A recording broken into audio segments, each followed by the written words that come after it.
ಬರೀ ಅವರಿಂದಾನೆ ಅಪ್ಪನ್ ಮರ್ಯಾದೆ ಕಡಿಮೆ ಆಗಿರೋದು. ನಿಮ್ಮ ಅಪ್ಪನ ಸ್ಥಾನನ ಅವ್ರಾಗೆ ಕಡಿಮೆ ಮಾಡ್ಕೊಂಡ್ರಲ್ಲ.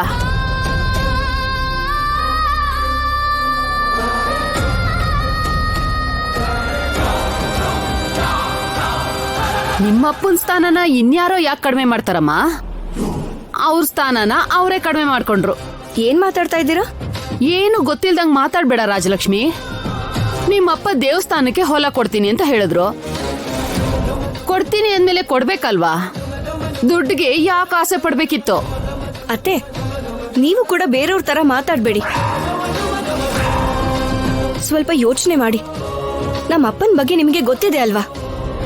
ಅವ್ರು ಹಾಗೆ ಮಾಡ್ತಾರೆ ಅಂತ ನೀವ್ ಹೇಗ್ ಅನ್ಕೊಂಡ್ರಿ? ಮೊನ್ನೆವರೆಗೂ ಅನ್ಕೊಂಡಿರ್ಲಿಲ್ಲಮ್ಮ, ಇವಾಗ ಮಾತಾಡ್ಬೇಕು ಅನ್ನಿಸ್ತು. ಅಮ್ಮ, ಆ ಸುಳ್ಳೆಲ್ಲ ನಂಬೇಡಿ. MRO ಆಫೀಸಲ್ಲಿ ನಡೆದಿದ್ ಸುಳ್ಳ? ಆ ಆಫೀಸರ ಲೆಕ್ಕದಲ್ಲಿ ಮೋಸ ಮಾಡ್ದ ಅಂತೀರಾ? ಯಾರನ್ನ ದಡ್ರು ಮಾಡ್ತಿದ್ದೀರಾ ನೀವು? ನೀನೇನ್ ಅಲ್ಲಿ ಬಂದ್ ನೋಡಿಲ್ಲ ಅಲ್ವಾ? ಆ ಸೈನ್ ನಂದೇ ಅಂತ ನಿಮ್ಮಪ್ಪನೇ ಹೇಳಿದ್ರಲ್ಲ. ಮಾವ ಅದಕ್ಕೆ ಸೈನ್ ಹಾಕಿಲ್ಲ ಅಂತ ಹೇಳಾಯ್ತು ಅಲ್ವಾ? ಸೈನ್ ನಂದೇ ಅಂತ ಹೇಳ್ಬಿಟ್ಟು ಇಲ್ಲ ಅಂತ ಹೇಗೋ ಹೇಳ್ತಾರೆ? ಇದೇನ್ ಮಾಯಾ ಬಜಾರ್ ಪಿಕ್ಚರ? ತಂತ್ರ ಮಂತ್ರ ಎಲ್ಲ ಇರೋದಕ್ಕೆ. ಈ ನಾಟಕ ಎಲ್ಲ ದುಡ್ಡಾಡಿಸ್ತಿರೋ ನಾಟಕ ಅತ್ತೆ. ಅದ್ರಲ್ಲಿ ರಾಜಾರಾಮ್ ಅವರು ಪಾತ್ರಧಾರಿ ಅಷ್ಟೇನೆ. ನಾನ್ ಕೂಡ ಅದನ್ನೇ ಹೇಳ್ತಾ ಇರೋದು. ದುಡ್ಡು ಎಲ್ಲನೂ ಮಾಡಿಸುತ್ತೆ. ಕಾಣಿಕೆ ಹಾಕ್ಲಿಲ್ಲ ಅಂದ್ರೆ ದೇವ್ರ ದಯೆ ಕೂಡ ಸಿಗೋದಿಲ್ಲ. ಅಂತದ್ರಲ್ಲಿ ನಾವು ಕೇವಲ ಮಾನವರು. ನಿಮ್ಮ ಅಪ್ಪನ್ಗೆ ದುಡ್ಡಿನ ಆಸೆ ಇರಲ್ವಾ ಹೇಳು? ಆ ರೀತಿ ಎಲ್ಲ ಆಗೋದಿಲ್ಲ. ಆ ಸಿಚುವೇಶನ್ ಬರಕ್ ಚಾನ್ಸ್ ಇಲ್ಲ.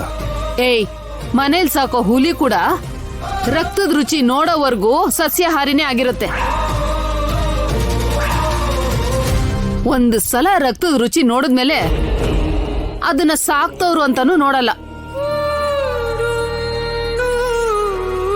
ಏನೋ ನಿಮ್ ಮಾವ ಕೂಡ ಯಾವಾಗಾದ್ರೂ ನಮಗ್ ಗೊತ್ತಿಲ್ದಂಗೆ ದುಡ್ಡು ತಗೊಂಡಿದಾರೋ ಏನೋ. ಅಮ್ಮ, ನಾನ್ ನಿನ್ ಮಗ, ನೀನ್ ಏನ್ ಬೇಕಾದ್ರೂ ಅನ್ನು. ನಿನ್ ಸೊಸೆ ಅನ್ನೋದಕ್ಕೋಗಿ ರಾಜಿಗೆ ಬೇಕಾದ್ರೂ ಅನ್ನು. ಆದ್ರೆ ದೇವ್ರಂತ ಇರೋ ಮಾವಂಗೇನು ಅನ್ಬೇಡ. ಆಮೇಲೆ ನೀನೇ ಪಶ್ಚಾತ್ತಾಪ ಪಡ್ಬೇಕಾಗತ್ತೆ.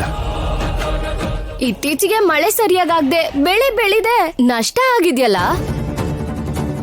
ದುಡ್ಡಿನ ಅವಶ್ಯಕತೆ ಬಂದಿರ್ಬೇಕು. ಹೊಸದು ಈಗ ಪ್ರಿಂಟ್ ಆಗಿರೋ ಪಳಪಳ ಅಂತ ಹೊಳಿತಿರೋ ನೋಟ್ ನೋಡಿ ಆಸೆ ಆಗೋಯ್ತೇನೋ. ಆಸೆ ಅತಿ ಆಸೆ ಆಯ್ತೇನೋ. ಬಾಯ್ ಮುಚ್ಚು.